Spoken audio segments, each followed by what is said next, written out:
ವಿದ್ಯಾರ್ಥಿಗಳಿಗೆ ಬೆಳಗಿನ ಶುಭೋದಯ. ಯೂಟ್ಯೂಬ್ ಕ್ಲಾಸ್ಗಳಿಗೆ ಸ್ವಾಗತ. ವಿದ್ಯಾರ್ಥಿಗಳೇ, ನನ್ನ ಹೆಸರು MU ಉಮೇಶ್ ಬಾಬು ಅಂತೇಳಿ ಶ್ರೀ ಮರಳು ಸಿದ್ದೇಶ್ವರ ಸ್ಮಾರಕ ನಾಗಸಮುದ್ರ ಶಿಖರಣ್ಣ ಪ್ರೌಢಶಾಲೆ ಜಿಲ್ಲೆಕೆರೆ, ಅರಸೀಕೆರೆ ತಾಲೂಕು, ಹಾಸನ ಜಿಲ್ಲೆ. ಇಲ್ಲಿ ಸಮಾಜ ಶಿಕ್ಷಕನಾಗಿ ಕಾರ್ಯವನ್ನು ನಿರ್ವಹಿಸುತ್ತೇನೆ. ಮಕ್ಕಳೇ, ಈ ದಿನ ನಾವು ಸಮಾಜ ವಿಜ್ಞಾನ ವಿಷಯದ ಭೂಗೋಳ ವಿಭಾಗದಲ್ಲಿ ಭಾರತದ ಅರಣ್ಯ ಸಂಪತ್ತು ಅನ್ನುವಂತಹ ಅಧ್ಯಯನದ ಬಗ್ಗೆ ನಾವು ತಿಳ್ಕೊಳ್ಳೋಣ. ಮಕ್ಕಳೇ, ಅರಣ್ಯ ಅಂದ್ರೆ ಏನು, ಅರಣ್ಯಗಳ ಅರ್ಥ, ಪ್ರಾಮುಖ್ಯತೆ, ಅದರಿಂದ ಆಗುವಂತಹ ಉಪಯೋಗಗಳು, ಭಾರತದಲ್ಲಿ ಯಾವ ಯಾವ ಪ್ರದೇಶಗಳಲ್ಲಿ ಅರಣ್ಯ ವ್ಯಾಪಕವಾಗಿ ಹರಡಿಕೊಂಡಿದೆ ಅನ್ನೋದ್ರ ಬಗ್ಗೆ ಈ ದಿನದ ತರಗತಿಗಳಲ್ಲಿ ನಾವು ತಿಳ್ಕೊಳ್ಳೋಣ. ಮಕ್ಕಳೇ, ಮೊದಲನೇದಾಗಿ ಅರಣ್ಯ ಅಂದ್ರೆ ಏನು? ಮಕ್ಕಳೇ ಗೊತ್ತಿದೆ, ನೋಡಿರ್ತೀರಾ ನೀವು. ಅರಣ್ಯ, ಕಾಡು, ವನ, ಬನ ಇವನ್ನೆಲ್ಲ ಕರಿತೀವಿ. ಅರಣ್ಯಕ್ಕೆ ಇರುವಂತಹ ವಿವಿಧ ಹೆಸರುಗಳು ನೋಡ್ತಿರ್ತೀರಾ ನೀವು. ಅರಣ್ಯಗಳನ್ನ ಯಾವ ರೀತಿ ಇದೆ ಅಲ್ವಾ? ಹಾಗಾದ್ರೆ ಅರಣ್ಯ ಅಂದ್ರೆ ಯಾವುದನ್ನು ನಾವು ಅರಣ್ಯ ಅಂತ ಹೇಳ್ತೇವೆ? ಇದರ ಅರ್ಥವನ್ನು ನಾವು ತಿಳಿಯೋದಾದ್ರೆ ಅರಣ್ಯಗಳು ಅಥವಾ ಕಾಡು ಅಂತಂದ್ರೆ ವೃಕ್ಷ ಮತ್ತು ಇತರೆ ಸಸ್ಯ ಸಂಕುಲಗಳಿಂದ ಆವರಿಸಿದ ವಿಶಾಲವಾದ ಭೂಭಾಗವನ್ನ ಅರಣ್ಯ ಅಥವಾ ಕಾಡು ಅಂತ ಕರೀತೀವಿ. ಅರ್ಥ ಆಗ್ತಿದೆ ಮಕ್ಕಳ? ಅರಣ್ಯ ಅಂತಂದ್ರೆ ವೃಕ್ಷ, ಮರಗಿಡಗಳು, ಇತರೆ ಸಸ್ಯ ಸಂಕುಲಗಳಿಂದ ಆವರಿಸಿದ ವಿಶಾಲವಾದಂತಹ ಭೂಭಾಗವನ್ನ ಅರಣ್ಯ ಅಥವಾ ಕಾಡು ಅಂತ ಕರೀತೀವಿ. ಇವು ನೈಸರ್ಗಿಕವಾಗಿ ಸೃಷ್ಟಿಯಾಗಿರುವಂತಹ ಅರಣ್ಯಗಳಾಗಿರ್ಬೋದು ಅಥವಾ ಮಾನವನಿಂದ ಪೋಷಿಸಲ್ಪಟ್ಟಂತಹ ಅರಣ್ಯಗಳಾಗಿರ್ಬೋದು. ಇವೆರಡನ್ನೂ ಸಹ ನಾವು ಅರಣ್ಯಗಳು ಅಂತಲೇ ಸಹ ಕರಿತೀವಿ. ಇವುಗಳ ಉಪಯೋಗಗಳೇನು? ಏನೇನು ಬಳಸ್ತೀವಿ ಅರಣ್ಯವನ್ನ? ಏನು ಉಪಯೋಗ ಆಗುತ್ತೆ ನಮಗೆ? ಮಕ್ಕಳೇ, ಏನು ಉಪಯೋಗ ಹೇಳಿ? ಉರುಬಲಿಗಾಗಿ ಅರಣ್ಯಗಳಿಂದ ಸೌದೆಯನ್ನು ಪಡಿತೀವಿ. ನಂತರ ಪ್ರಾಣಿಗಳನ್ನ ಮೇಯಿಸಲಿಕ್ಕೆ ಅರಣ್ಯಗಳು ಅನುಕೂಲ. ದಟ್ಟವಾದಂತಹ ಅರಣ್ಯಗಳಿಂದ ಮಳೆ ಬರುತ್ತೆ, ವಾತಾವರಣ ಹಿತಕರವಾಗಿರುತ್ತೆ, ಅನೇಕ ಗಿಡಮೂಲಿಕೆಗಳು ದೊರೆಯುತ್ತವೆ, ಅರಣ್ಯ ಸಂಪನ್ಮೂಲಗಳು ಹೇರಳವಾಗಿ ಸಿಗುತ್ತವೆ. ಯಾವುವು? ಅಂಟು, ರಾಳ,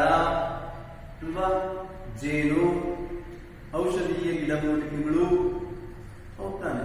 ಇವು ಅರಣ್ಯಗಳಿಂದ ಸಿಗುತ್ತವೆ. ಮನೆಗಳನ್ನು ನಿರ್ಮಾಣ ಮಾಡಲಿಕ್ಕೆ ಮರಮಟ್ಟುಗಳು ಸಿಗುತ್ತವೆ. ಮಕ್ಕಳಿಗೆ ಕ್ಲಾಸಲ್ಲಿ ಕುಂತಿದ್ದೀರಲ್ಲ, ಡೆಸ್ಕ್ಗಳು, ಇವು ಯಾವುದರಿಂದ? ಅರಣ್ಯಗಳಿಂದ ಬಂದಿರುವಂತದ್ದೇ ವಸ್ತುಗಳು ಅಲ್ವಾ? ಈ ರೀತಿ ವಸ್ತುಗಳು ಅರಣ್ಯಗಳಿಂದ ದೊರಕುತ್ತವೆ. ಜೊತೆಗೆ ಇನ್ನೇನು ಉಪಯೋಗ?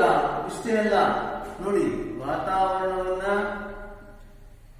ತಂಪಾಗಿರುವಲ್ಲಿ ಅರಣ್ಯಗಳು ಬಹಳ ಪ್ರಮುಖವಾದಂತಹ ಪಾತ್ರವನ್ನು ವಹಿಸುತ್ತವೆ.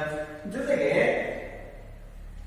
ವೇಗವಾಗಿ ಹರಿಯುವಂತಹ ನೀರಿನ ರಭಸವನ್ನ ತಡೆಯುತ್ತವೆ, ಪ್ರವಾಹಗಳನ್ನ ನಿಯಂತ್ರಿಸುತ್ತವೆ, ಮಣ್ಣಿನ ಸವಕಳಿಯನ್ನ ತಪ್ಪಿಸುತ್ತವೆ, ಮರುಭೂಮಿ ಆಗುವಂತದ್ದನ್ನ ಅರಣ್ಯಗಳು ನಿಯಂತ್ರಿಸುತ್ತವೆ, ಭೂಮಿಯ ಫಲವತ್ತತೆಯನ್ನ ಹೆಚ್ಚಿಸುತ್ತವೆ.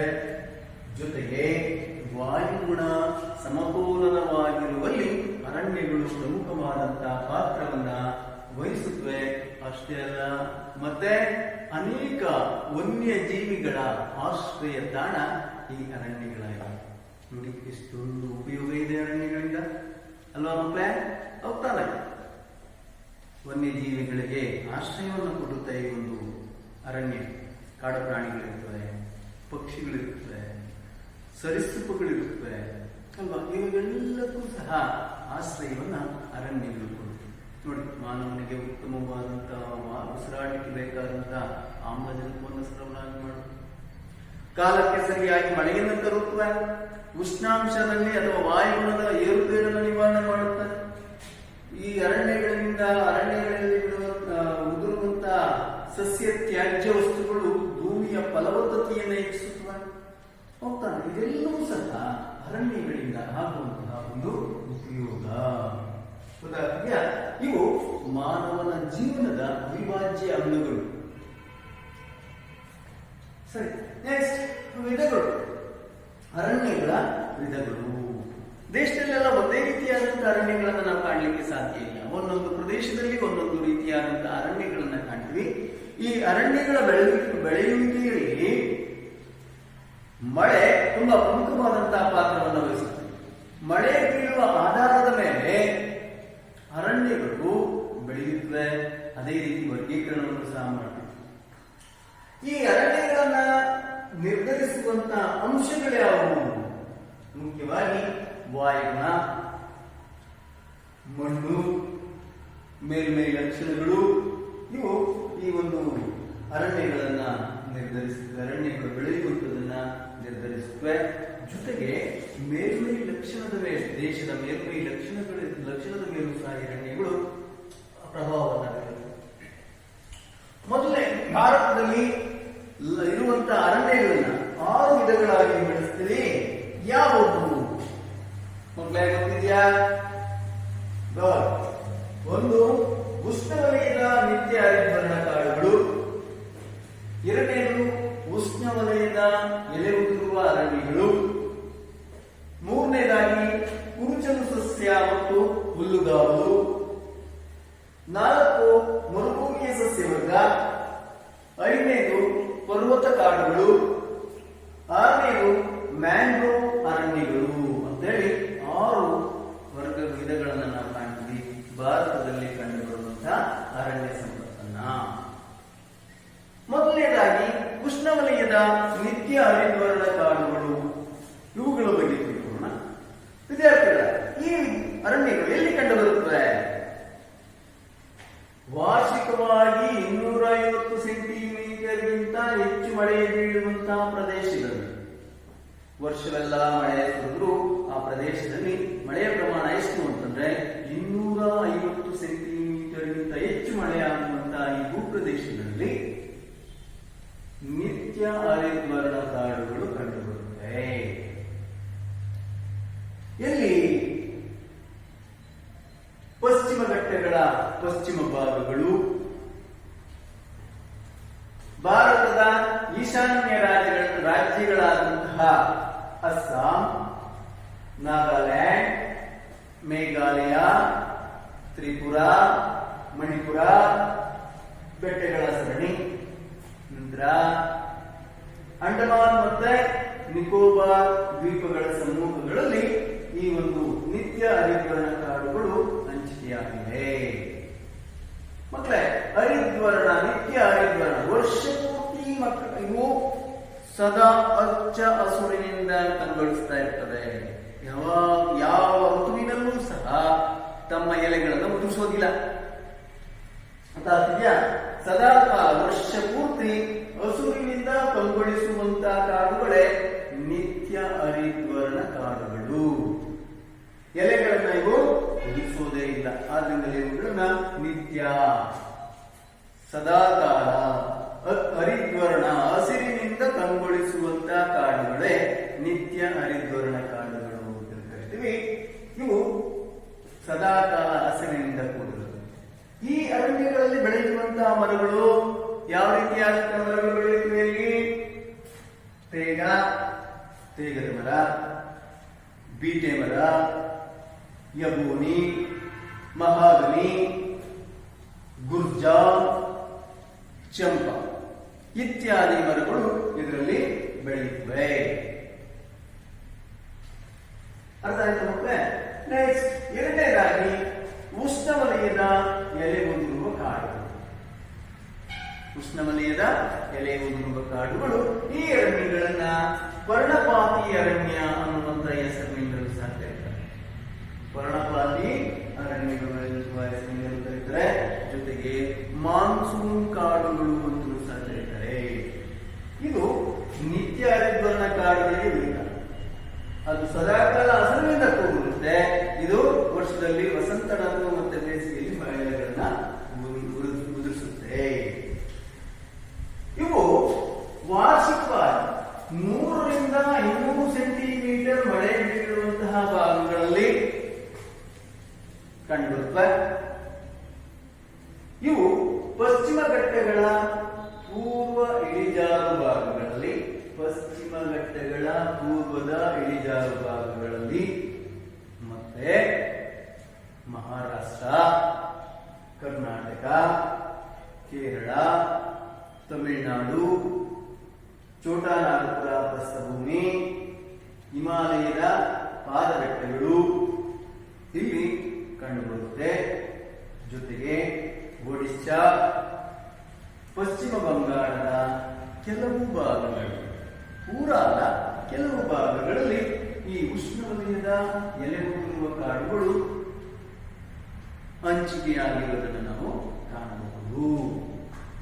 ನಾನಾಗಲೇ ಹೇಳಿದಂಗೆ ಇವು ವಸಂತ ಮತ್ತು ಬೇಸಿಗೆಯ ಕಾಲದಲ್ಲಿ ತಮ್ಮ ಎಲೆಗಳನ್ನು ಉದುರಿಸುತ್ತವೆ. ಆದ್ದರಿಂದಲೇ ಈ ಅರಣ್ಯಗಳಿಗೆ ಮಾನ್ಸೂನ್ ಕಾಡುಗಳು ಅಂತ ಸಹ ಕರೀತಾರೆ. ಮಾನ್ಸೂನ್ ಕಾಡುಗಳು ಅಂತ ಸಹ ಕರೀತಾರೆ. ಈ ಒಂದು ಉಷ್ಣವಲಯದ ಎಲೆ ಉದುರುವ ಕಾಡುಗಳನ್ನ. ಮಕ್ಕಳೇ, ಇಲ್ಲಿ ಬೆಳೆಯುವಂತಹ ಮರಗಳು ಯಾವುವು?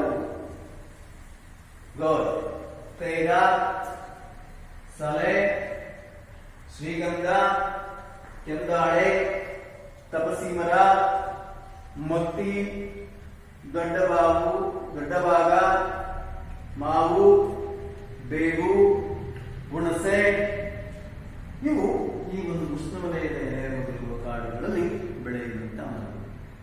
ಗೊತ್ತಾಗ್ತಿದೆಯಾ? ಮೂರನೇದಾಗಿ ಕುಂಚಲು ಸಸ್ಯಗಳು ಮತ್ತೆ ಹುಲ್ಲುಗಾವಲು. ಇವು ವಾರ್ಷಿಕವಾಗಿ 60ರಿಂದ 100 ಸೆಂಟಿಮೀಟರ್ ಮಳೆ ಬೀಳುವಂತಹ ಪ್ರದೇಶಗಳಲ್ಲಿ, ವಾರ್ಷಿಕ ಮಳೆಯ ಪ್ರಮಾಣ 60ರಿಂದ 100 ಸೆಂಟಿಮೀಟರ್ ಮಳೆ ಬೀಳುವಂತಹ ಪ್ರದೇಶಗಳಲ್ಲಿ ಇಂತಹ ಸಸ್ಯವರ್ಗ ಕಂಡುಬರುತ್ತೆ.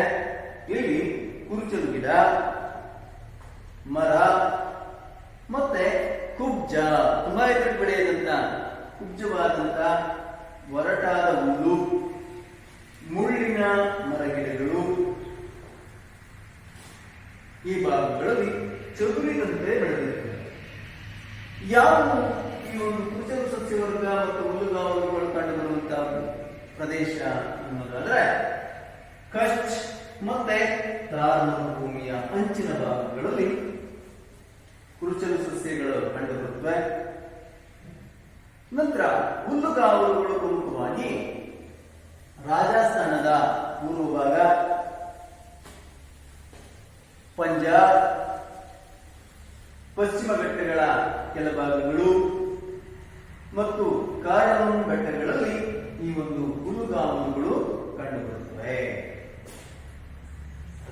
ಮಕ್ಕಳೇ, ನಂತರ 4ನೇದಾಗಿ ಮರುಭೂಮಿಯ ಸಸ್ಯವರ್ಗ.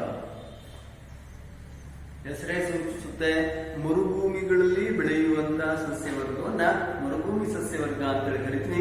ವಾರ್ಷಿಕ ಮಳೆಯ ಪ್ರಮಾಣ 10ರಿಂದ 50 ಸೆಂಟಿಮೀಟರ್ ಮಳೆ ಬೀಳುವಂತಹ ಪ್ರದೇಶಗಳಲ್ಲಿ ಇಂತಹ ಸಸ್ಯವರ್ಗ ಕಂಡುಬರುತ್ತೆ. ಭಾರತದಲ್ಲಿ ಗಮನಿಸೋದಾದ್ರೆ ಇದು ಥಾರ್ ಮರುಭೂಮಿ, ರಾಜಸ್ಥಾನ, ಪಂಜಾಬ್, ಹರಿಯಾಣದ ಕೆಲವು ಭಾಗಗಳು, ದಖನ್ ಪ್ರಸ್ಥಭೂಮಿ ಈ ಒಂದು ಮರುಭೂಮಿಯ ಸಸ್ಯವರ್ಗಕ್ಕೆ ಸೇರಿದಂತಹ ಪ್ರದೇಶಗಳಾಗಿವೆ. ಕಾರಣ ಏನು? ಇಲ್ಲಿ ಮಳೆಯ ಪ್ರಮಾಣ ಕಡಿಮೆ, ವರ್ಷ ಎಲ್ಲ ಮಳೆ ಸುರಿದರೂ ಸಹ ಪ್ರಮಾಣ ಕೇವಲ 10ರಿಂದ 50 ಸೆಂಟಿಮೀಟರ್ ಅಷ್ಟೇ. ಗೊತ್ತಾಗ್ತಿದ್ಯಾ? ಯಾವುದೇ ಸಸ್ಯವರ್ಗ ಅಥವಾ ಸಸ್ಯಗಳು ಬೆಳೆಯಬೇಕು ಅಂತಂದ್ರೆ ತೇವಾಂಶ, ನೀರಿನ ಅಂಶ ತುಂಬಾ ಅಗತ್ಯವಾಗಿ ಬೇಕಾಗಿರುತ್ತೆ.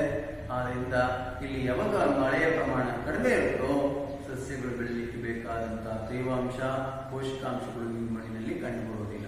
ಆದ್ರಿಂದ ಇಲ್ಲಿ ಈ ಒಂದು ಮುಳ್ಳಿನ ಗಿಡಗಳ ಗಂಟಿಗಳನ್ನು ನಾವು ಕಾಣಬಹುದಾಗಿದೆ.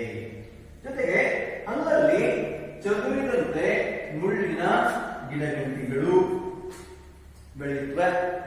ಯಾವುವು ಈ ಒಂದು ಮರುಭೂಮಿ ಸಸ್ಯವರ್ಗದಲ್ಲಿ ಬೆಳೆಯುವಂತಹ ಸಸ್ಯವರ್ಗ ಅಥವಾ ಸಸ್ಯ ಪ್ರಭೇದಗಳು ಅಂತಂದ್ರೆ ಕಗ್ಗಲಿ,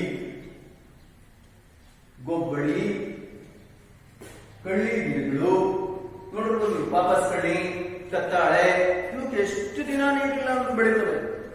ಆ ಒಂದು ಮರುಭೂಮಿ ಪ್ರದೇಶದಲ್ಲಿ. ನಂತರ ಖರ್ಜೂರ, ತಾಳೆ, ಇವು ಈ ಮರುಭೂಮಿ ಸಸ್ಯವರ್ಗದಲ್ಲಿ ಬೆಳೆಯುವಂತಹ, ಮರುಭೂಮಿಗಳಲ್ಲಿ ಬೆಳೆಯುವಂತಹ ಸಸ್ಯವರ್ಗ. ಈ ಮಕ್ಕಳೇ ಅರ್ಥ ಆಗ್ತಿದ್ಯಾ? ನೆಕ್ಸ್ಟ್ 5ನೇ ಪರ್ವತ ಕಾಡುಗಳು. ಇವು ಪರ್ವತಗಳ ಇಳಿಜಾರುಗಳಲ್ಲಿ ಬೆಳೆಯುವಂತಹ ಸಸ್ಯವರ್ಗವನ್ನ ಪರ್ವತ ಕಾಡುಗಳು ಅಂತ ಹೇಳಿ ಕರಿತೀವಿ. ಭಾರತದಲ್ಲಿ ಇಂತಹ ಸಸ್ಯವರ್ಗ ಹಿಮಾಲಯ ಪರ್ವತಗಳಲ್ಲಿ, ಸ್ವಲ್ಪ ನೀಲಗಿರಿ ಬೆಟ್ಟಗಳ ಸಾಲುಗಳಲ್ಲಿ ಈ ಒಂದು ಪರ್ವತದ ಕಾಡುಗಳು ಕಂಡುಬರುತ್ತವೆ. ಇಲ್ಲಿ ಬೆಳೆಯುವಂತಹ ಮರಗಳು ಯಾವ ಬೆಳೀತವೆ ಅನ್ನೋದಾದ್ರೆ pine, cedar, spruce, fir, walnut ಮುಂತಾದಂತಹ ಮರಗಳು ಈ ಒಂದು ಪರ್ವತದ ಕಾಡುಗಳಲ್ಲಿ ಬೆಳೆಯುತ್ತವೆ. ನೆಕ್ಸ್ಟ್ 6ನೇದಾಗಿ ಮ್ಯಾಂಗ್ರೋವ್ ಕಾಡುಗಳು. ಮಕ್ಕಳ ಮ್ಯಾಂಗ್ರೋವ್ ಕಾಡುಗಳು ಅಂದ್ರೆ ಏನು? ಇದೊಂದು ವಿಶಿಷ್ಟವಾದಂತಹ ಅರಣ್ಯಗಳು. ಇವು ಅಧಿಕ ಮಳೆ ಬೀಳುವಂತಹ ಜೌಗು ಪ್ರದೇಶಗಳಲ್ಲಿ, ಹೆಚ್ಚು ಮಳೆ ಬೀಳುವಂತಹ ಜೌಗು ಪ್ರದೇಶದಲ್ಲಿ, ಮತ್ತೆ ನದಿಗಳ ಮುಖಜ ಭೂಮಿ, ಸಮುದ್ರದ ತೀರ ಪ್ರದೇಶಗಳಲ್ಲಿ ಇಂತಹ ಸಸ್ಯವರ್ಗ ಕಂಡುಬರುತ್ತದೆ. ಭಾರತದಲ್ಲಿ ಮುಖ್ಯವಾಗಿ ಪೂರ್ವದ ಕರಾವಳಿ, ನದಿಯ ಮುಖಜ ಭೂಮಿಗಳಲ್ಲಿ ಇವು ಹೆಚ್ಚು ಕಂಡುಬರುತ್ತವೆ. ಈ ಅರಣ್ಯಗಳಲ್ಲಿ ಸುಂದರಿ ಮರಗಳು, ಬೆತ್ತ, ಜರಿಗಿಡ, ತಾಳೆ, ಕೆಂದಾಳೆ, ಕೇದಿಗೆ ಇವು ಬೆಳೆಯುತ್ತವೆ. ಇನ್ನು ಕೆಲವು ಅರಣ್ಯ ಪ್ರಭೇದಗಳಲ್ಲಿ ಇವುಗಳಲ್ಲಿ ಕೊಂಬೆಗಳು ಸಮುದ್ರದ ಕಡೆ ಚಾಚಿರುತ್ತವೆ. ಸಮುದ್ರದ ಕಡೆ ಚಾಚಿರುವಂತಹ ಕೊಂಬೆಗಳು ಅಥವಾ ಸಮುದ್ರದ ಕಡೆ ವಾಲಿರುವಂತಹ ಕೊಂಬೆಗಳಿಂದ ನೀರಿನ ಒಳಗೆ ಬೇರುಗಳು ಬಿಟ್ಟಿರ್ತವೆ. ಇವುಗಳನ್ನೇ ಬಿಳಿಲುಗಳು ಅಂತ ಕರೀತೀವಿ. ಈ ಬಿಳಿಲುಗಳು ಈ ಒಂದು ನೀರಿನಲ್ಲಿ ಮುಳುಗಿರುತ್ತವೆ. ಬಿಳಿಲುಗಳು ಅಂದ್ರೆ ಬೇರೆ ಏನೂ ಅಲ್ಲ, ಬಿಳಿಲುಗಳು ಮೀನ್ಸ್ ಬೇರುಗಳು ಅಂತ. ಇವು ಈ ಒಂದು ಮ್ಯಾಂಗ್ರೋವ್ ಕಾಡುಗಳ ವಿಶೇಷತೆಗಳು. ಮತ್ತೆ ಅರ್ಥ ಆಗಿದೆಯಾ? ಇನ್ನೊಂದ್ಸರಿ ಸಂಕ್ಷಿಪ್ತವಾಗಿ ತಿಳ್ಕೊಳ್ಳೋಣ. ಅರಣ್ಯಗಳು ಅಂತಂದ್ರೆ ವೃಕ್ಷ ಮತ್ತು ಇತರೆ ಸಸ್ಯ ಸಂಕಲನಗಳಿಂದ ಆವರಿಸಿದ ವಿಶಾಲವಾದ ಭೂಭಾಗವನ್ನ ಅರಣ್ಯ ಅಥವಾ ಕಾಡು ಅಂತ ಕರಿತೀವಿ. ಇವು ನೈಸರ್ಗಿಕವಾಗಿ ಸೃಷ್ಟಿಯಾಗಿರುವುದು ಅಥವಾ ಮಾನವನಿಂದ ಪೋಷಿಸಲ್ಪಟ್ಟಂತಹ ಸಸ್ಯವರ್ಗವೂ ಸಹ ಆಗಿರುವುದು. ಇವುಗಳ ಉಪಯೋಗವನ್ನು ನಾವು ತಿಳಿಯುವುದಾದ್ರೆ ಅರಣ್ಯಗಳಿಂದ ಜಾನುವಾರುಗಳಿಗೆ ಆ ಮೇವು ದೊರಕುತ್ತೆ. ಮರಗಳಿಂದ ಮನೆಗೆ ಉರುವುದನ್ನ ಪಡ್ಕೊಳ್ತೇವೆ. ಅನೇಕ ಗಿಡಮೂಲಿಕೆಗಳು ಸಿಗುತ್ತವೆ. ವಾಯುಗುಣಕ್ಕೆ ಬೇಕಾದಂತಹ ಉತ್ತಮವಾದಂತಹ ಆಮ್ಲಜನಕ ಸರಬರಾಜಾಗುತ್ತೆ. ಮಣ್ಣಿನ ಸವಕಳಿಯನ್ನು ತಪ್ಪಿಸುತ್ತವೆ. ಪ್ರವಾಹವನ್ನು ನಿಯಂತ್ರಿಸುತ್ತವೆ. ಮರವಟ್ಟುಗಳು ಗೃಹ ನಿರ್ಮಾಣಕ್ಕೆ ಬೇಕಾಗುತ್ತವೆ. ಪೀಠೋಪಕರಣಗಳ ನಿರ್ಮಾಣಕ್ಕೆ ಇದು ಏನು ವಸ್ತುಗಳನ್ನ ಅಥವಾ ಮರಗಿಡಗಳನ್ನ ಒದಗಿಸುತ್ತೆ. ವಾಯುಗುಣದ ಸಮತೋಲನವನ್ನು ಕಾಪಾಡುತ್ತೆ. ಭೂಮಿ ಬರಡಾಗುವುದನ್ನು ತಪ್ಪಿಸುತ್ತೆ. ಅನೇಕ ವನ್ಯಜೀವಿಗಳಿಗೆ ಆಶ್ರಯವನ್ನು ಸಹ ಈ ಅರಣ್ಯಗಳು ನೀಡುತ್ತವೆ. ಅರಣ್ಯಗಳ ವಿಧಗಳನ್ನು ನಾವು ಗಮನಿಸೋದಾದ್ರೆ 6 ವಿಧಗಳನ್ನ ಕಾಣ್ತೀವಿ ಭಾರತದ ಅರಣ್ಯಗಳನ್ನ. ಒಂದು ಉಷ್ಣವಲಯದ ನಿತ್ಯ ಋತುವಿನ ಕಾಡುಗಳು. ಇವು ವಾರ್ಷಿಕ 250 ಸೆಂಟಿಮೀಟರ್ಗಿಂತ ಹೆಚ್ಚು ಮಳೆ ಬೀಳುವಂತಹ ಪ್ರದೇಶಗಳಲ್ಲಿ ಕಂಡುಬರುತ್ತವೆ. ಇವು ಪಶ್ಚಿಮ ಘಟ್ಟಗಳ ಪಶ್ಚಿಮ ಭಾಗಗಳು, ಈಶಾನ್ಯ ರಾಜ್ಯಗಳಾದಂತಹ ಅಸ್ಸಾಂ, ನಾಗಾಲ್ಯಾಂಡ್, ಮೇಘಾಲಯ, ತ್ರಿಪುರ ಮುಂತಾದಂತಹ ರಾಜ್ಯಗಳಲ್ಲಿ ಇವು ಕಾಣಬಹುದು. ಇದರಲ್ಲಿ ಬೆಳೆಯುವಂತಹ ಮರಗಳು ತೇಗ, ಬೀಟೆ, ಯಬೋನಿ, ಮಹಾಬಲಿ ಇತ್ಯಾದಿ. ಎರಡನೇದು ಉಷ್ಣವಲಯದ ಎಲೆಯುದಿರುವ ಕಾಡುಗಳು. ಈ ಅರಣ್ಯಗಳನ್ನ ಪರ್ಣಪಾತಿ ಅರಣ್ಯ ಮತ್ತೆ ಮಾನ್ಸೂನ್ ಕಾಡುಗಳು ಅಂತಲೂ ಸಹ ಕರಿತೀವಿ. ಇವು 100 ರಿಂದ 200 ಸೆಂಟಿಮೀಟರ್ ಮಳೆ ಬೀಳುವಂತಹ ಪ್ರದೇಶಗಳಲ್ಲಿ ಕಂಡುಬರುತ್ತೆ. ಇವು ಎಲ್ಲಿ ಭಾರತದಲ್ಲಿ ಮಹಾರಾಷ್ಟ್ರ, ಕರ್ನಾಟಕ, ಕೇರಳ, ತಮಿಳುನಾಡು, ಚೋಟಾನಾಗಪುರ ಪ್ರಸ್ಥಭೂಮಿ ಮುಂತಾದಂತಹ ರಾಜ್ಯಗಳಲ್ಲಿ ಇವುಗಳನ್ನು ನಾವು ಕಾಣಬಹುದಾಗಿದೆ. ಮೂರನೇದಾಗಿ ಕುರುಚಲು ಸಸ್ಯ ಮತ್ತು ಹುಲ್ಲುಗಾವಲುಗಳು. ವಾರ್ಷಿಕ ಮಳೆಯ ಪ್ರಮಾಣ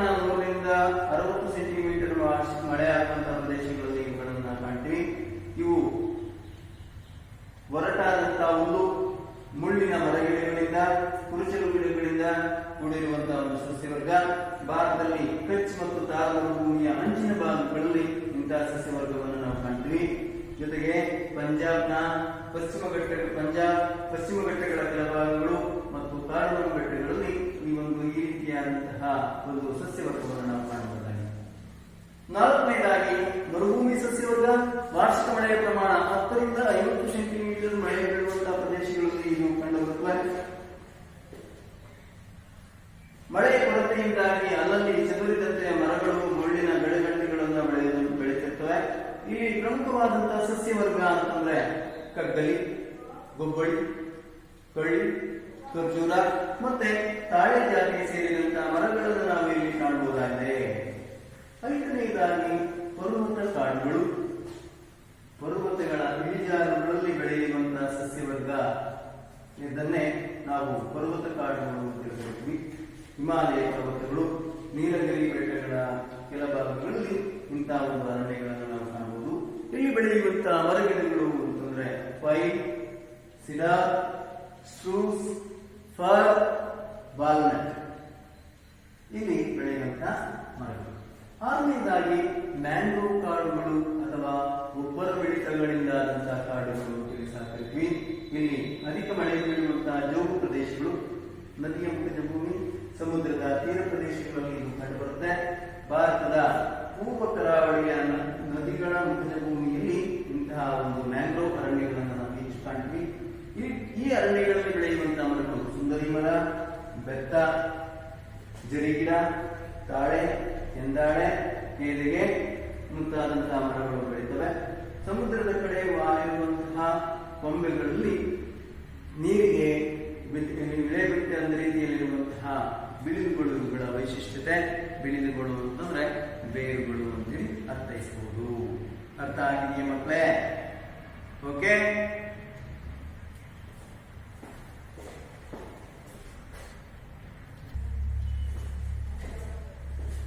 ಮತ್ತೆ ಈಗ ಅರಣ್ಯದ ವಿಧಗಳನ್ನ ತಿಳ್ಕೊಂಡ್ವಿ. ಮುಂದೆ ಅರಣ್ಯಗಳ ಹಂಚಿಕೆಯ ಬಗ್ಗೆ ನಾವು ತಿಳ್ಕೊಳ್ಳೋಣ. ವಿಶಾಲವಾದಂತಹ ಭಾರತ ದೇಶದಲ್ಲಿ ಅರಣ್ಯಗಳು ಎಲ್ಲಾ ಪ್ರದೇಶದಲ್ಲೂ ಒಂದೇ ರೀತಿಯಾಗಿ ಹಂಚಿಕೆ ಆಗಿದೆಯಾ? ಇಲ್ಲ. ಒಂದೊಂದು ಪ್ರದೇಶದಲ್ಲಿ ಒಂದೊಂದು ರೀತಿಯಾಗಿ ಅರಣ್ಯಗಳ ಹಂಚಿಕೆಯನ್ನು ನಾವು ಕಾಣ್ತಾ ಹೋಗ್ತೀವಿ. ಈ ಅರಣ್ಯಗಳ ಹಂಚಿಕೆಯನ್ನು ನಾವು ಗಮನಿಸೋದಾದ್ರೆ ಭಾರತದ ಒಟ್ಟು ವಿಸ್ತೀರ್ಣದ 74 ಲಕ್ಷ ಚದರ ಕಿಲೋಮೀಟರ್ ಪ್ರದೇಶದ ಒಟ್ಟು ಭೌಗೋಳಿಕ ವಿಸ್ತೀರ್ಣದ 23.6% ಭಾರತದಲ್ಲಿ ಅರಣ್ಯ ಪ್ರದೇಶಗಳಿಂದ ಆವರಿಸಿರುವಂತದನ್ನು ನಾವು ಕಾಣಬಹುದು.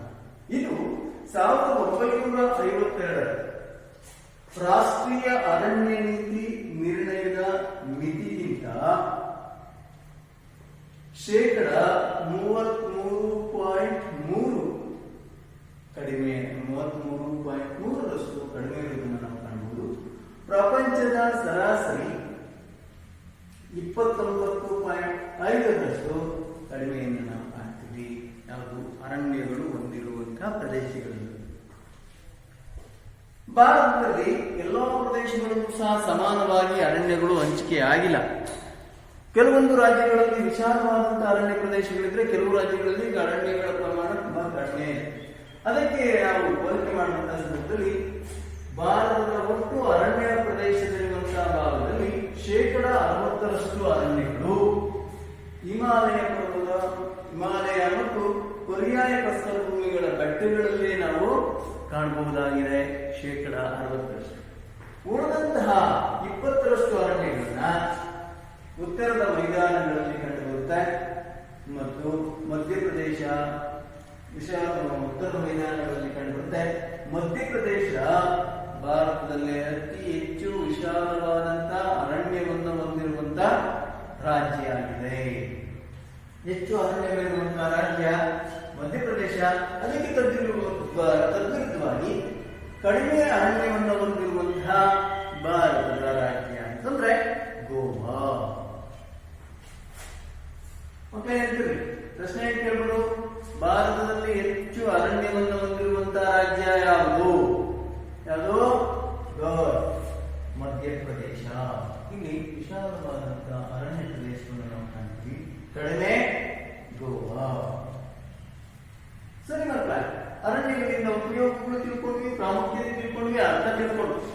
ಅರಣ್ಯಗಳನ್ನ ಸ್ವಲ್ಪ ಇತ್ತೀಚೆಗೆ ಏನಾಗ್ತಿದೆ, ಅರಣ್ಯಗಳ ಪ್ರಮಾಣ ಕಡಿಮೆ ಆಗ್ತಿದೆ, ನಾಶ ಆಗ್ತಿದೆ ಅಲ್ವಾ? ಯಾವ ಕಾರಣಕ್ಕೆ ನಾಶ ಆಗ್ತಿದೆ? ಯಾಕೆ ಇವು ಅರಣ್ಯಗಳನ್ನ ಸಂರಕ್ಷಣೆ ಮಾಡಬೇಕು ಅಲ್ವಾ? ಮುಂದಿನ ಪೀಳಿಗೆ ಜೀವಿಸಬೇಕು ಅಂತಂದ್ರೆ ಅರಣ್ಯಗಳು ಬೇಕು. ನಾವಿವಾಗ ಇರುವಂತವ್ರ ಅರಣ್ಯಗಳನ್ನೆಲ್ಲ ನಾಶ ಮಾಡೋಗ್ಬಿಟ್ರೆ ಮುಂದಿನ ಪೀಳಿಗೆಗೆ ಉಸಿರಾಡಲಿಕ್ಕೆ ಶುದ್ಧವಾದಂತಹ ಗಾಳಿ ಸಿಗಲ್ಲ. ಅನೇಕ ವನ್ಯಜೀವಿಗಳನ್ನ ನಾವು ಚಿತ್ರದಲ್ಲಿ ನೋಡ್ಬೇಕಾಗ್ತದೆ. ಹುಲಿ, ಸಿಂಹ, ಕರಡಿ, ಆನೆ. ಯಾಕೆ ಅಂತಂದ್ರೆ ಅವುಗಳ ಆವಾಸ ಸ್ಥಾನಗಳು ಅರಣ್ಯಗಳಾಗಿರ್ತವೆ. ಅರಣ್ಯಗಳೇ ಇಲ್ಲ ಅಂದ್ಮೇಲೆ ಅವೆಲ್ಲಿ ವಾಸ ಮಾಡ್ಲಿಕ್ಕೆ ಸಾಧ್ಯ? ಹೌದಾನೆ? ಆದ್ರಿಂದ ಮುಂದಿನ ಜನಾಂಗಕ್ಕೆ ಈ ವನ್ಯ ಸಂಕುಲವನ್ನ ನಾವು ಸಂರಕ್ಷಣೆ ಮಾಡಬೇಕು ಅಂತಂದ್ರೆ, ಪ್ರಾಣಿಗಳನ್ನ ಸಂರಕ್ಷಣೆ ಮಾಡಬೇಕು ಅಂತಂದ್ರೆ ಅರಣ್ಯಗಳನ್ನ ನಾವು ಸಂರಕ್ಷಿಸಲೇಬೇಕು. ಅರಣ್ಯ ನಾಶ ಮಾನವನ ವಿನಾಶ. ಮರ ಕಡಿದರೆ ಕ್ಷಾಮ ಅಲ್ವಾ? ಮರವಿದ್ದರೆ ಕ್ಷೇಮ, ಕಡಿದರೆ ಕ್ಷಾಮ ಹೇಳಿರ್ಬೋದು ಅಲ್ವಾ? ಆದ್ರಿಂದ ಅರಣ್ಯ ಸಂರಕ್ಷಣೆಯನ್ನು ಮಾಡುವಂಥದ್ದು ನಮ್ಮೆಲ್ಲರ ಹೊಣೆ. ಆದ್ರಿಂದ ಅರಣ್ಯಗಳನ್ನ ಸಂರಕ್ಷಣೆ ಮಾಡಬೇಕು. ಯಾವ ಕಾರಣದಿಂದ ಅರಣ್ಯಗಳ ಕ್ಷೇತ್ರ ಅಥವಾ ಅರಣ್ಯಗಳಿರುವಂತಹ ಪ್ರದೇಶ ಕಡಿಮೆ ಆಗ್ತಿದೆ? ಯಾವ ಕಾರಣಗಳಿಂದ ಮಕ್ಕಳೇ, ವಿದ್ಯಾರ್ಥಿಗಳ ಹೇಳಿ, ಯಾವ ಕಾರಣದಿಂದ ಅರಣ್ಯವಿರುವಂತಹ ಭೂಮಿ ನಾಶ? ಹೌದಾನೆ? ಯಾವ ರೀತಿ ಅಂತಂದ್ರೆ ಕೃಷಿ ಕ್ಷೇತ್ರದ ವಿಸ್ತರಣೆಯಿಂದ. ವ್ಯವಸಾಯಕ್ಕೆ ಬೇಕಾದಂತಹ ಭೂಮಿಯನ್ನು ನಾವೇನ್ ಮಾಡ್ತಿದ್ವಿ ಅಂತಂದ್ರೆ ಅರಣ್ಯಗಳಿರುವಂತಹ ಭೂಭಾಗಗಳನ್ನ, ಮರಗಿಡಗಳನ್ನ ಕಡಿತಿದ್ವಿ. ಅವುಗಳನ್ನ ಕಡಿದು ಆ ಪ್ರದೇಶದಲ್ಲಿ ವ್ಯವಸಾಯದ ಭೂಮಿಯನ್ನ ಮಾಡ್ಕೊಡ್ತೀವಿ. ಇದರಿಂದ ಏನಾಗ್ತಿದೆ? ಅರಣ್ಯಗಳು ಕಡಿಮೆ ಆಗ್ತಿದೆ, ಅರಣ್ಯ ನಾಶ ಆಗ್ತಿದೆ. ಎರಡನೇ, ರಸ್ತೆ ಮತ್ತು ರೈಲು ಮಾರ್ಗಗಳ ವಿಸ್ತರಣೆ. ಇತ್ತೀಚೆಗೆ ಏನಾಗ್ತಿದೆ ಅಂತಂದ್ರೆ ಜನಸಂಖ್ಯೆ ಹೆಚ್ಚಾಗ್ತಿದೆ. ಹೆಚ್ಚಾಗುತ್ತಿರುವಂತಹ ಜನಸಂಖ್ಯೆಗೆ ಒಂದು ಪ್ರದೇಶದಿಂದ ಮತ್ತೊಂದು ಪ್ರದೇಶಕ್ಕೆ ವಸ್ತುಗಳನ್ನ, ಸರಕುಗಳನ್ನ, ಮನುಷ್ಯರನ್ನ ಸಾಗಾಟ ಮಾಡಲಿಕ್ಕೆ ರಸ್ತೆ ಮಾರ್ಗಗಳನ್ನು ವಿಶಾಲವಾಗಿ ಮಾಡ್ತೀವಿ. ರಸ್ತೆ ಮಾರ್ಗಗಳು, ರೈಲು ಮಾರ್ಗಗಳ ವಿಸ್ತಾರ ಹೆಚ್ಚಾಗ್ತಿದೆ. ಇದರಿಂದ ಏನಾಗ್ತಿದೆ? ಆ ಮಾರ್ಗಗಳಲ್ಲಿರುವಂತಹ ಅನೇಕ ಮರಗಿಡಗಳನ್ನ, ಅರಣ್ಯಗಳನ್ನ ಕಡಿತಿದ್ದೀವಿ. ಇದರಿಂದಲೂ ಸಹ ಅರಣ್ಯ ಇರುವಂತಹ ಪ್ರದೇಶಗಳು ನಾಶ ಆಗ್ತಿದೆ. ಮೂರನೇದಾಗಿ ನೀರಾವರಿ ಯೋಜನೆಗಳು. ಅನೇಕ ನೀರಾವರಿ ಯೋಜನೆಗಳನ್ನ ಅನುಷ್ಠಾನಗೊಳಿಸ್ತಿದ್ದೀವಿ. ತಿಳ್ಕೊಂಡಿರ್ಬೋದು ನಿಮ್ಮ ಮಕ್ಕಳೇ. ಕೆಲವೊಂದು ಪ್ರದೇಶಗಳಿಗೆ ನೀರಿನ ಕೊರತೆ ಇರುವಂತದ್ದರಿಂದ ಆ ಪ್ರದೇಶಗಳಲ್ಲಿ ಏನ್ ಮಾಡ್ತಿದೀವಿ ಅಂತಂದ್ರೆ ಡ್ಯಾಮುಗಳ ಮೂಲಕ, ಜಲಾಶಯಗಳ ಮೂಲಕ ಆ ಪ್ರದೇಶಗಳಿಗೆ ನೀರನ್ನ ಹರಿಸುವುದಕ್ಕೆ ಕಾಲುವೆಗಳನ್ನು ತೋರ್ತಿದೀವಿ, ಚಾನಲ್ಗಳನ್ನು ಮಾಡ್ತಿದೀವಿ. ಇದರಿಂದ ಏನಾಗ್ತದೆ? ಈ ಚಾನಲ್ಗಳು, ಕಾಲುವೆಗಳು ಅರಣ್ಯಗಳಿರುವಂತಹ ಪ್ರದೇಶದ ಮೂಲಕ ಹಾದು ಹೋಗುವುದರಿಂದ ಅನೇಕ ಗಿಡಮರಗಳು ಈ ಒಂದು ನೀರಾವರಿ ಯೋಜನೆಗೆ ಬಲಿಯಾಗ್ತಿವೆ. ನೆಕ್ಸ್ಟ್, ಕೈಗಾರಿಕರಣ. ಜನಸಂಖ್ಯೆ ಹೆಚ್ಚಾಗ್ತದೆ. ಹೆಚ್ಚುತ್ತಿರುವಂತಹ ಜನಸಂಖ್ಯೆಗೆ ಬೇಕಾದಂತಹ ಉದ್ಯೋಗಗಳನ್ನು ಒದಗಿಸಬೇಕು, ಜನಸಂಖ್ಯೆಗೆ ಬೇಕಾದಂತಹ ವಸ್ತುಗಳನ್ನು ಉತ್ಪಾದನೆ ಮಾಡಬೇಕು, ಜನಸಂಖ್ಯೆಗೆ ಬೇಕಾದಂತಹ ವಾಹನಗಳನ್ನು ಉತ್ಪಾದನೆ ಮಾಡಬೇಕು. ಇದಕ್ಕೆಲ್ಲ ಏನಾಗ್ತಿದೆ ಅಂತಂದ್ರೆ ಅತಿ ಹೆಚ್ಚಿನ ಪ್ರಮಾಣದಲ್ಲಿ ಕೈಗಾರಿಕೆಗಳನ್ನು ಸ್ಥಾಪನೆ ಮಾಡ್ತೇವೆ. ಈ ಕೈಗಾರಿಕೆಗಳ ಸ್ಥಾಪನೆ ಏನಾಗ್ತಿದೆ ಅಂತಂದ್ರೆ ಅರಣ್ಯಗಳಿರುವಂತಹ ಭೂಪ್ರದೇಶಗಳನ್ನು ನಾಶಗೊಳಿಸಿ ಆ ಭೂಪ್ರದೇಶಗಳಲ್ಲಿ ಕೈಗಾರಿಕೆಗಳನ್ನ ಸ್ಥಾಪನೆ ಮಾಡ್ತೀವಿ. ಇದರಿಂದ ಏನಾಗ್ತಿದೆ ಅಂತಂದ್ರೆ ಅರಣ್ಯಗಳಿರುವಂತಹ ಪ್ರದೇಶಗಳು ಕಡಿಮೆ ಆಗ್ತದೆ. ನಂತರ ಅತಿಯಾಗಿ ಮೇಯಿಸುವಿಕೆ. ಸಾಕು ಪ್ರಾಣಿಗಳನ್ನ ನಾವೇನ್ ಮಾಡ್ತೀವಿ ಅಂತಂದ್ರೆ ಮೇಯಿಸಲಿಕ್ಕೆ ಅರಣ್ಯಗಳಿಗೆ ಹೊಡ್ಕೊಂಡು ಹೋಗ್ತೀವಿ. ಅಲ್ಲೇನಾಗುತ್ತೆ ಅಂತಂದ್ರೆ ಆ ಪ್ರಾಣಿಗಳನ್ನು ಅತಿಯಾಗಿ ಮೇಯಿಸುವುದರಿಂದ ಅಲ್ಲಿ ಅರಣ್ಯಗಳು ನಾಶ ಆಗ್ತಿವೆ. ಮರಗಿಡಗಳ ಕೊಂಬೆಗಳನ್ನು ಕತ್ತರಿಸಾಕ್ತಿವಿ, ಒಣಗೋಗುತ್ತವೆ ಅಲ್ವಾ? ಈ ರೀತಿಯಾಗಿ ಅತಿಯಾಗಿ ಮೇಯಿಸುವಿಕೆಯನ್ನು ಸಹ ಅರಣ್ಯಗಳು ನಾಶ ಆಗ್ತವೆ. ನಂತರ ಕಾಡ್ಗಿಚ್ಚು. ಹೋದಂತಹ ಸಂದರ್ಭದಲ್ಲಿ ಪ್ರಾಣಿಗಳನ್ನ ಮೇಯಿಸ್ತೀವಿ.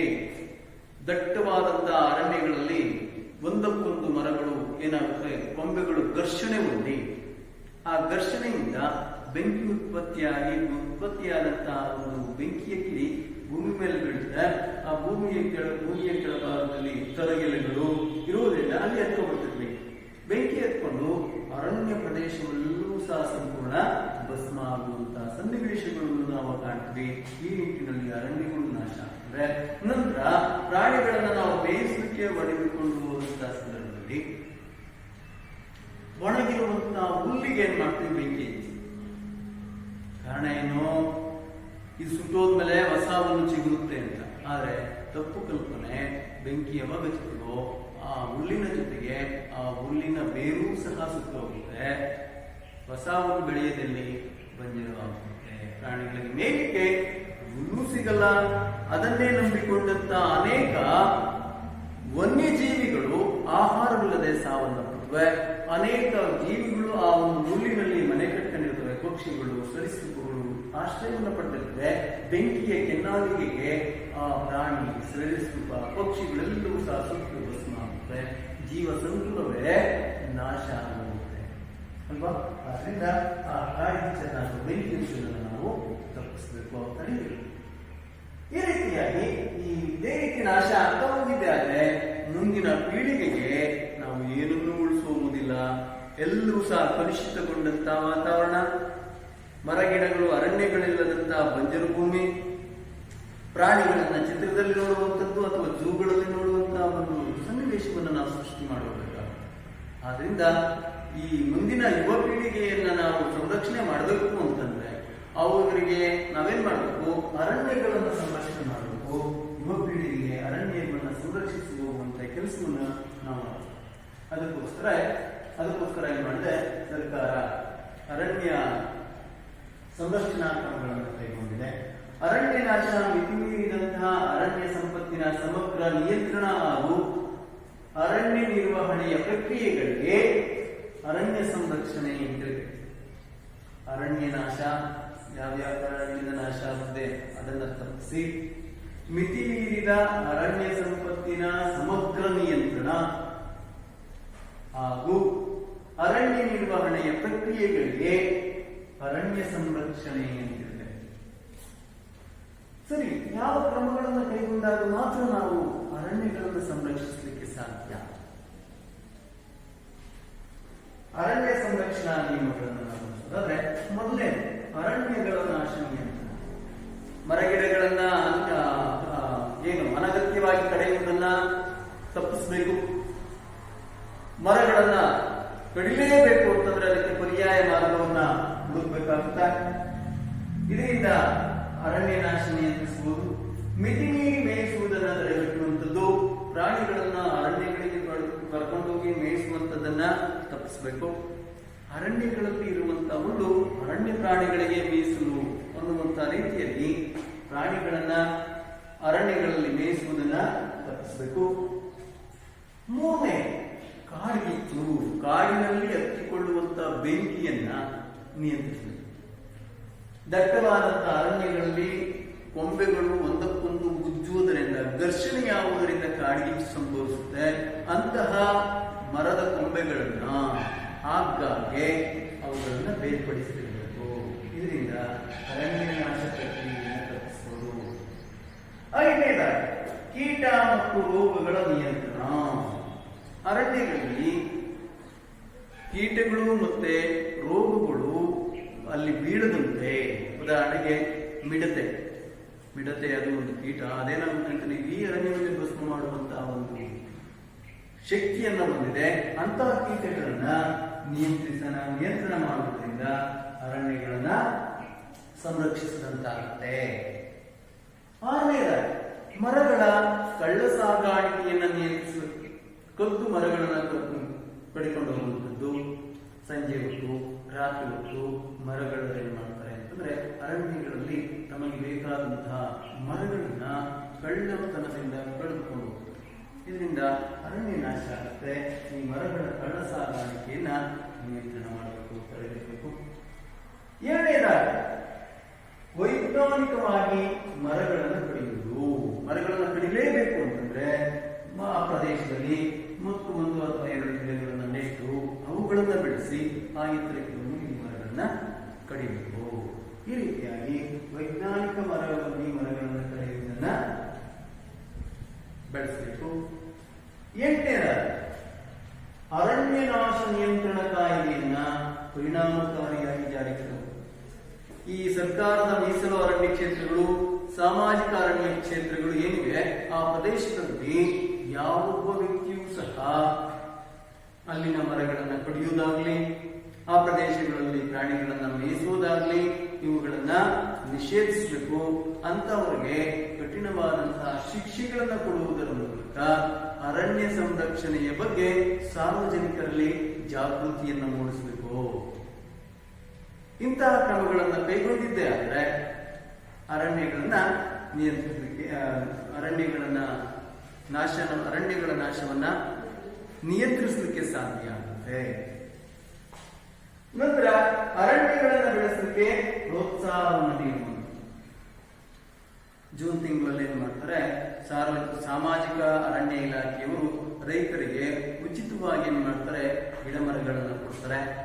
ಜೊತೆಗೆ ರಸ್ತೆ ಬದಿಗಳಲ್ಲಿ ಆಲದ ಮರ, ಅರಳಿ ಮರ, ಬೇವಿನ ಮರ ಇತ್ಯಾದಿ ಮರಗಿಡಗಳನ್ನು ನೆಡ್ತಾರೆ. ಇದರಿಂದ ಏನಾಗುತ್ತೆ, ಅರಣ್ಯಗಳನ್ನ ಬೆಳೆಸಲಿಕ್ಕೆ ಅನುಕೂಲ ಆಗುತ್ತೆ. ರೈತರಿಗೆ ಉಚಿತವಾಗಿ ಒಂದು ಗಿಡ ಮರಗಳನ್ನು ಕೊಡುವುದರಿಂದ ಅವರು ಸಹ ತಮ್ಮ ಹೊಲಗಳಲ್ಲಿ ಮರಗಿಡಗಳನ್ನು ಬೆಳೆಸ್ತಾರೆ.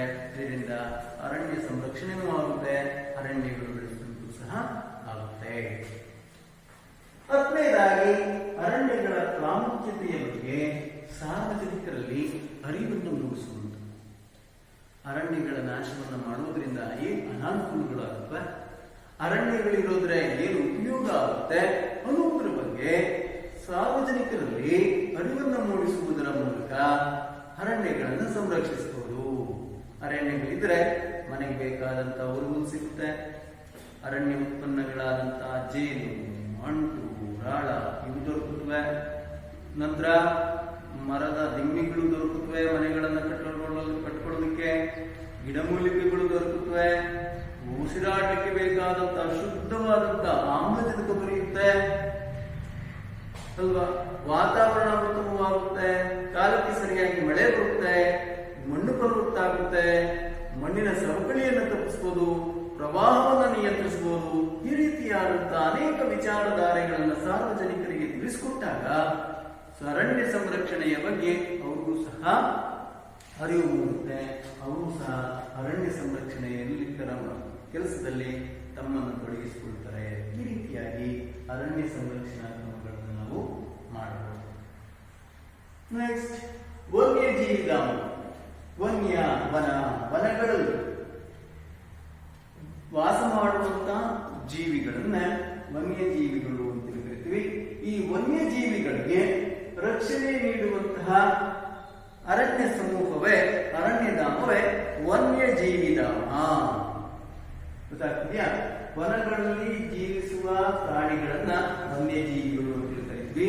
ನೋಡಿರ್ಬೋದು ಮಕ್ಕಳೇ, ಕಾಡು ಪ್ರಾಣಿಗಳನ್ನ ಬೇಟೆಯಾಡುವಂತದ್ದಾಗ್ಲಿ ಅವುಗಳನ್ನ ಕೊಲ್ಲುವಂತದ್ದಾಗ್ಲಿ ಅಪರಾಧ. ಅದಕ್ಕೆ ಕಾನೂನಿನ ಪ್ರಕಾರ ಶಿಕ್ಷೆ ಮತ್ತೆ ದಂಡ ಎರಡೂ ಸಹ ವಿಧಿಸಲಾಗುತ್ತೆ. ಗೊತ್ತಾಗ್ತಿದೆಯಾ? ಅದರಿಂದ ವನ್ಯಜೀವಿಗಳ ಸಂರಕ್ಷಣೆ ಮಾಡುವಂಥದ್ದು ನಮ್ಮ ನಿಮ್ಮೆಲ್ಲರ ಹೊಣೆ. ವನ್ಯಜೀವಿಗಳ ಸಂರಕ್ಷಣೆ ನೀಡುವಂತಹ ಸ್ಥಳಗಳನ್ನೇ ವನ್ಯಜೀವಿ ಧಾಮಗಳು ಅಂತ ಕರಿತೀವಿ. ಭಾರತದಲ್ಲಿ ಸುಮಾರು 523 ವನ್ಯಜೀವಿ ಧಾಮಗಳಿವೆ. 523 ವನ್ಯಜೀವಿ ಧಾಮಗಳನ್ನು ಕಾಣ್ತೀವಿ ಭಾರತದಲ್ಲಿ. ಆ 523 ವನ್ಯಜೀವಿ ಧಾಮಗಳು ಅವುಗಳಲ್ಲಿ ಪ್ರಮುಖವಾದದ್ದು ನಾವು ಹೆಸರಿಸೋದಾದ್ರೆ ಅಣ್ಣಾಮಲೈ ತಮಿಳುನಾಡು ಬರುತ್ತೆ ಮತ್ತು ಮುದುಮಲೈ. ಇಲ್ಲಿ ಈ ವನ್ಯಜೀವಿ ಧಾಮಗಳಲ್ಲಿ ವನ್ಯಜೀವಿಗಳು ಯಾವುವು? ಹುಲಿ, ಚಿರತೆ, ಕರಡಿ, ತೋಳ, ನಂತರ ಪಕ್ಷಿ ಸಂಕುಲ, ಪ್ರಾಣಿ ಸಂಕುಲ ಇವೆಲ್ಲವನ್ನೂ ಸಹ ನಾವು ಕಾಣಬಹುದು. ನಂತರ ದಾಂಡೇಲಿ ಕರ್ನಾಟಕದಲ್ಲಿ ಬಂದ್ರೆ ದಾಂಡೇಲಿ, ತಲಕಾವೇರಿ, ಬಿಳಿಗಿರಿ ರಂಗನ ಬೆಟ್ಟ, ನಂತರ ಆಂಧ್ರ ಪ್ರದೇಶದ ತೆಲಂಗಾಣ ಇದನ್ನು ನೋಡೋದಾದ್ರೆ ನಾಗಾರ್ಜುನ ಸಾಗರ, ರಾಜಸ್ಥಾನದಲ್ಲಿ ರಣತಂಬೂರ್, ಅಸ್ಸಾಂನಲ್ಲಿ ಮಾನಸ, ಇವುಗಳು ವನ್ಯಜೀವಿ ಧಾಮಗಳಿಗೆ ಉದಾಹರಣೆಗಳಾಗಿವೆ. ನಂತರ ರಾಷ್ಟ್ರೀಯ ಉದ್ಯಾನವನಗಳು. ಇಲ್ಲಿ ಸಾರ್ವಜನಿಕ ವಿಹಾರ ಮತ್ತು ವೈಜ್ಞಾನಿಕ ಹಿತದೃಷ್ಟಿಯಿಂದ ಸಸ್ಯ ಮತ್ತು ಪ್ರಾಣಿ ಸಂಕುಲಗಳ ಸಂರಕ್ಷಣೆಗಾಗಿ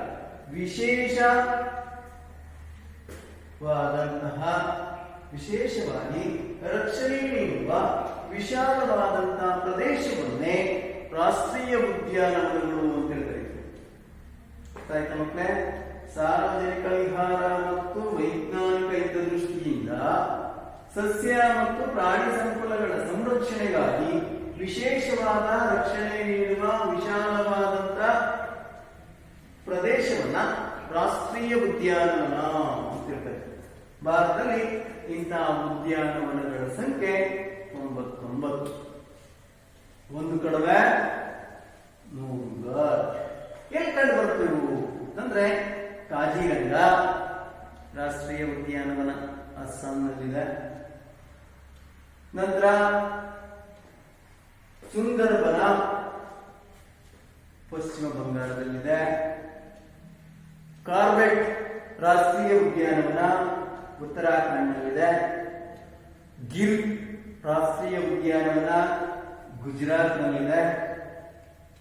ಬಂಡೀಪುರ ಬನ್ನೇರುಘಟ್ಟ ಎಲ್ಲಿ ಬರ್ತೀವೋ ಕರ್ನಾಟಕದಲ್ಲಿ. ನಂತರ ನಾಗರಹೊಳೆ, ಸರೀಕ್ಷಾ ರಾಜಸ್ಥಾನದಲ್ಲಿ, ದುದುವಾ ಉತ್ತರ ಪ್ರದೇಶದಲ್ಲಿ, ಇವು ಇತ್ಯಾದಿ ಭಾರತದಲ್ಲಿರುವಂತಹ ರಾಷ್ಟ್ರೀಯ ಉದ್ಯಾನವನಗಳು. ತೊಡೋಬಾ ಮಹಾರಾಷ್ಟ್ರ, ಇವು ಕಂಡುಬರುವಂತಹ ರಾಷ್ಟ್ರೀಯ ಉದ್ಯಾನವನಗಳಾಗಿವೆ. ಮಕ್ಕಳೇ, ಇವೆಲ್ಲವೂ ಸಹ ಇಲ್ಲಿ ಜೀವಿಗಳನ್ನ ಸಂರಕ್ಷಣೆ ಮಾಡುವಂಥದ್ದು ಮತ್ತೆ ಅವುಗಳನ್ನ ಬೇಟೆಯಾಡುವುದನ್ನಾಗ್ಲಿ ಕೊಲ್ಲುವಂಥದ್ದಾಗ್ಲಿ ನಿಯಂತ್ರಿಸಲಾಗಿದೆ ಈ ಪ್ರದೇಶದಲ್ಲಿ. ಗೊತ್ತಾಗ್ತಿದೆಯಾ? ನೆಕ್ಸ್ಟ್, ಜೀವ ಸಂರಕ್ಷಣಾ ವಲಯಗಳು. ಏನು ಜೀವ ಸಂರಕ್ಷಣಾ ವಲಯಗಳು? ಸಂರಕ್ಷಿಸಲ್ಪಟ್ಟಂತ ಭೂಪ್ರದೇಶಗಳ ವಿಶೇಷವಾದ ಒಂದು ಭಾಗ ಅಥವಾ ಕರಾವಳಿಯ ಜೀವಿ ಸಂರಕ್ಷಣಾ ವಲಯ, ಕರಾವಳಿಯ ಮತ್ತು ಪರಿಸರವನ್ನ ಸಂರಕ್ಷಿಸುವಂತಹ ಜೀವಿ ಸಂರಕ್ಷಣಾ ವಲಯ ಅಂತ ಸಹ ಕರೀತಾರೆ. ಇದು ವೈಶಿಷ್ಟ್ಯಪೂರ್ಣವಾದಂತಹ ಜೀವಿ ಸಮುದಾಯಗಳನ್ನ ಒಳಗೊಂಡಿದ್ದು ಈ ವ್ಯವಸ್ಥೆಯಲ್ಲಿ ಜನರು ಸಮಗ್ರ ಅಂಗಭಾಗವಾಗಿರ್ತಾರೆ. ಜೀವಿಗಳ ಸಂರಕ್ಷಣೆ, ಸಂಶೋಧನೆ ಮತ್ತು ಸ್ಥಳೀಯರನ್ನ ಇದರಲ್ಲಿ ಭಾಗಿಯಾಗುವಂತೆ ಮಾಡುವುದು ಜೀವಿ ಸಂರಕ್ಷಣಾ ವಲಯಗಳ ಪ್ರಮುಖವಾದಂತಹ ಉದ್ದೇಶ ಆಗಿದೆ. ಉದಾಹರಣೆಗೆ ಮಕ್ಕಳೇ, ಜೀವಿಗಳ ಸಂರಕ್ಷಣೆ, ವನ್ಯಜೀವಿಗಳ ಸಂರಕ್ಷಣೆ ಮಾಡುವಂತಹ ಒಂದು ಕೆಲಸದಲ್ಲಿ ಸಾರ್ವಜನಿಕರನ್ನ ಭಾಗಿಯಾಗುವಂತೆ ಮಾಡಿಕೊಳ್ಳುವುದೇ ಜೀವಿ ಸಂರಕ್ಷಣಾ ವಲಯದ ಒಂದು ಭಾಗ. ಭಾರತದಲ್ಲಿ ಇಂತಹ ಜೀವಿ ಸಂರಕ್ಷಣಾ ವಲಯಗಳು 18 ಇರುವುದನ್ನು ನಾವು ಕಾಣ್ತೀವಿ. 18 ಜೀವಿ ಸಂರಕ್ಷಣಾ ವಲಯಗಳನ್ನು ನಾವು ಕಾಣಬಹುದಾಗಿದೆ. ಅವು ಯಾವುವು ಅನ್ನೋದಾದ್ರೆ ನೀಲಗಿರಿ ಬೆಟ್ಟಗಳ ಸಾಲು, ನಂದಾದೇವಿ, ನೀಲಗಿರಿ, ನಂದಾದೇವಿ, ಮಾನಸ, ಗ್ರೇಟ್ ನಿಕೋಬಾರ್, ಮನ್ನಾರ್ಕಾರಿ, ಸುಂದರಬನ, ಕಾಂಚನಗಂಗಾ, ಪಂಚಮಾರಿ, ಸಿಮಿಲಿಪಾಲ್, ಅಗಸ್ತ್ಯಮಲೈ, ದಿಬ್ರು, ಸಕೈವೋ, ದಿವಾಂಗ ಇತ್ಯಾದಿ ಜೀವಿ ಸಂರಕ್ಷಣಾ ವಲಯಗಳು ಭಾರತದಲ್ಲಿ ಇರೋದನ್ನು ನಾವು ಕಾಣಬಹುದು. ಅರ್ಥ ಆಗ್ತಿದೆಯಾ ಮಕ್ಕಳೇ? ಇಷ್ಟು ಭಾರತದ ಅರಣ್ಯ ಸಂಪತ್ತು. ಅರ್ಥ ಆಗಿದೆಯಾ? ಇನ್ನೊಂದ್ಸರಿ ಸಂಕ್ಷಿಪ್ತವಾಗಿ ತಿಳ್ಕೊಳ್ಳೋದಾದ್ರೆ, ಭಾರತದಲ್ಲಿ ಅತ್ಯಂತ ಹೆಚ್ಚು ಅರಣ್ಯವನ್ನು ಹೊಂದಿರುವಂತಹ ಪ್ರದೇಶ ಅಂದ್ರೆ ಮಧ್ಯಪ್ರದೇಶ, ಅಥವಾ ಹೆಚ್ಚು ಅರಣ್ಯವನ್ನು ಹೊಂದಿರುವಂತಹ ರಾಜ್ಯ ಮಧ್ಯಪ್ರದೇಶ. ಕಡಿಮೆ ಅರಣ್ಯವನ್ನು ಹೊಂದಿರುವಂತಹ ರಾಜ್ಯ ಗೋವಾ. ಅರಣ್ಯಗಳ ಸಂರಕ್ಷಣೆ ಮಾಡುವಂಥದ್ದು ಪ್ರತಿಯೊಬ್ಬರ ಜವಾಬ್ದಾರಿ. ಅರಣ್ಯ ಅನೇಕ ಕಾರಣಗಳಿಂದ ನಾಶ ಆಗ್ತಿದೆ, ಮಾನವನ ಕೃತ್ಯಗಳಿಂದ. ಮೊದಲನೇದು ಕೃಷಿ ಕ್ಷೇತ್ರದ ವಿಸ್ತರಣೆಯಿಂದ ಅರಣ್ಯಗಳು ನಾಶ ಆಗ್ತಿವೆ. ರಸ್ತೆ ರೈಲು ಮಾರ್ಗಗಳ ವಿಸ್ತರಣೆ, ನೀರಾವರಿ ಯೋಜನೆಗಳಿಗೆ ಅರಣ್ಯಗಳನ್ನು ಕಡಿತಿದ್ದಾರೆ. ಕೈಗಾರಿಕೆಗಳ ದೃಷ್ಟಿಯಿಂದ ಅರಣ್ಯಗಳಿರುವಂತಹ ಪ್ರದೇಶಗಳನ್ನು ನಾಶ ಮಾಡ್ತಿದ್ದಾರೆ. ಪ್ರಾಣಿಗಳನ್ನು ಅತಿಯಾಗಿ ಮೇಯಿಸುವುದರಿಂದಲೂ ಸಹ ಅರಣ್ಯ ನಾಶ ಆಗ್ತಿದೆ. ಕಾಡ್ಗಿಚ್ಚಿನಿಂದಲೂ ಸಹ ಅರಣ್ಯಗಳು ನಾಶ ಆಗ್ತದೆ. ಈ ಅರಣ್ಯಗಳ ನಾಶ ಮನುಕುಲದ ವಿನಾಶ. ಮುಂದಿನ ಪೀಳಿಗೆಗೆ ಅರಣ್ಯಗಳನ್ನು ಸಂರಕ್ಷಿಸಬೇಕಾದಂಥದ್ದು ನಮ್ಮ ನಿಮ್ಮೆಲ್ಲರ ಹೊಣೆ. ಅದಕ್ಕೋಸ್ಕರ ಅರಣ್ಯಗಳನ್ನ ಸಂರಕ್ಷಿಸುವಂತಹ ಕೆಲಸವನ್ನ ಸರ್ಕಾರ ಮಾಡ್ತದೆ. ಅರಣ್ಯ ನಾಶ, ಮಿತಿಮೀರಿದ ಅರಣ್ಯ ನಿರ್ವಹಣೆ ಪ್ರಕ್ರಿಯೆಗಳಿಗೆ ಸಂಬಂಧಪಟ್ಟಿದ್ದೆ ಅರಣ್ಯ ಸಂರಕ್ಷಣೆ. ಈ ಅರಣ್ಯ ಸಂರಕ್ಷಣಾ ಕ್ರಮಗಳನ್ನು ನಾವು ಗಮನಿಸೋದಾದ್ರೆ, ಅರಣ್ಯ ನಾಶ ನಿಯಂತ್ರಣ, ಮಿತಿಮೀರಿ ಮೇಯಿಸುವುದನ್ನ ತಡೆಗಟ್ಟುವಂಥದ್ದು, ಕಾಡ್ಗಿಚ್ಚಿನ ನಿಯಂತ್ರಣ, ಅರಣ್ಯ ಅತಿಕ್ರಮದ ತಡೆ, ಕೀಟ ಮತ್ತು ರೋಗಗಳ ನಿಯಂತ್ರಣ, ಮರಗಳ ಕಳ್ಳ ಸಾಗಾಣಿಕೆಯನ್ನು ತಡೆಯುವಂಥದ್ದು, ವೈಜ್ಞಾನಿಕವಾಗಿ ಮರಗಳನ್ನು ಕಡಿಯುವುದು, ಅರಣ್ಯ ನಾಶ ನಿಯಂತ್ರಣ ಕಾಯ್ದೆಯನ್ನು ಪರಿಣಾಮಕಾರಿಯಾಗಿ ಜಾರಿಗೊಳಿಸುವಂಥದ್ದು, ಅರಣ್ಯಗಳನ್ನು ಬೆಳೆಸಲಿಕ್ಕೆ ಪ್ರೋತ್ಸಾಹವನ್ನು ನೀಡುವುದು, ಅರಣ್ಯಗಳ ಪ್ರಾಮುಖ್ಯತೆ ಬಗ್ಗೆ ಜನರಲ್ಲಿ ಅರಿವನ್ನು ಮೂಡಿಸುವಂಥದ್ದು. ಈ ಕ್ರಮಗಳನ್ನು ಕೈಗೊಂಡ್ರೆ ಅರಣ್ಯವನ್ನ ಸಂರಕ್ಷಣೆಯನ್ನು ಮಾಡಬಹುದಾಗಿದೆ. ನಂತರ ವನ್ಯಜೀವಿ ಧಾಮಗಳು, ವನ್ಯಜೀವಿಗಳ ರಕ್ಷಣೆಗೆ ನೀಡುವ ಒಂದು ಆದ್ಯತೆಯನ್ನೇ ಪ್ರಕ್ರಿಯೆಯನ್ನೇ ವನ್ಯಜೀವಿ ಧಾಮಗಳಲ್ಲಿ ನಾವು ಕಾಣ್ತೀವಿ. ಭಾರತದಲ್ಲಿ ಸುಮಾರು 523 ವನ್ಯಜೀವಿ ಧಾಮಗಳನ್ನು ನಾವು ಕಾಣ್ತೀವಿ. ಪ್ರಮುಖವಾದಂಥದ್ದು ಅಣ್ಣಾಮಲೈ, ಮಧುಮಲೈ, ದಾಂಡೇಲಿ, ತಲಕಾವೇರಿ, ಬಿಳಿಗಿರಿ ರಂಗನಬೆಟ್ಟ, ಪೆರಿಯಾರ್, ನಾಗಾರ್ಜುನ ಸಾಗರ, ರಣತಂಬು, ಮಾನಸ ಮುಂತಾದಂಥವು. ನಂತರ ರಾಷ್ಟ್ರೀಯ ಉದ್ಯಾನವನಗಳು ಸಾರ್ವಜನಿಕರ ವಿಹಾರ ಮತ್ತು ವೈಜ್ಞಾನಿಕ ಹಿತದೃಷ್ಟಿಯಿಂದ ಸಸ್ಯ ಮತ್ತು ಪ್ರಾಣಿ ಸಂಕುಲಗಳ ರಕ್ಷಣೆಗಾಗಿ ವಿಶೇಷವಾದ ರಕ್ಷಣೆ ನೀಡುವ ವಿಶಾಲವಾದಂತಹ ಪ್ರದೇಶವನ್ನೇ ರಾಷ್ಟ್ರೀಯ ಉದ್ಯಾನವನಗಳು ಅಂತ ಕರಿತೀವಿ. ಭಾರತದಲ್ಲಿ ರಾಷ್ಟ್ರೀಯ ಉದ್ಯಾನವನಗಳ ಸಂಖ್ಯೆ 99. ಪ್ರಮುಖವಾದಂಥದ್ದು ಕಾಜಿರಂಗ, ಸುಂದರಬನ, ಕಾರ್ಬೆಟ್, ಗಿರ್, ಬಂಡೀಪುರ, ಬನ್ನೇರುಘಟ್ಟ ಇತ್ಯಾದಿ. ನಂತರ ಜೀವ ಸಂರಕ್ಷಣಾ ವಲಯ, ಸಂರಕ್ಷಿಸಲ್ಪಟ್ಟಂತಹ ಭೂಪ್ರದೇಶಗಳ ವಿಶೇಷವಾದ ಒಂದು ಭಾಗ ಅಥವಾ ಕರಾವಳಿಯ ಪರಿಸರವನ್ನ ಜೀವ ಸಂರಕ್ಷಣಾ ವಲಯ ಅಂತೇಳಿ ಕರೀತಾರೆ. ಇದು ವೈಶಿಷ್ಟ್ಯಪೂರ್ಣ ಜೀವ ಸಮುದಾಯಗಳನ್ನ ಒಗ್ಗೂಡಿಸುವ ದಿಸೆಯಲ್ಲಿ ಇದು ಪ್ರಮುಖವಾದಂತಹ ಪಾತ್ರವನ್ನ ವಹಿಸುತ್ತೆ. ಸಾರ್ವಜನಿಕರನ್ನ ಇದರಲ್ಲಿ ಪಾಲ್ಗೊಳ್ಳುವಂತೆ ಮಾಡಿ ಜೀವಿಗಳ ರಕ್ಷಣೆಯನ್ನು ಮಾಡುವಂಥದ್ದು ಇದರಲ್ಲಿ ಸೇರಿದೆ. ಭಾರತದಲ್ಲಿ ಸುಮಾರು 18 ಜೀವಿ ಸಂರಕ್ಷಣಾ ವಲಯಗಳನ್ನು ಗುರುತಿಸಲಾಗಿದೆ. ಯಾವುವು?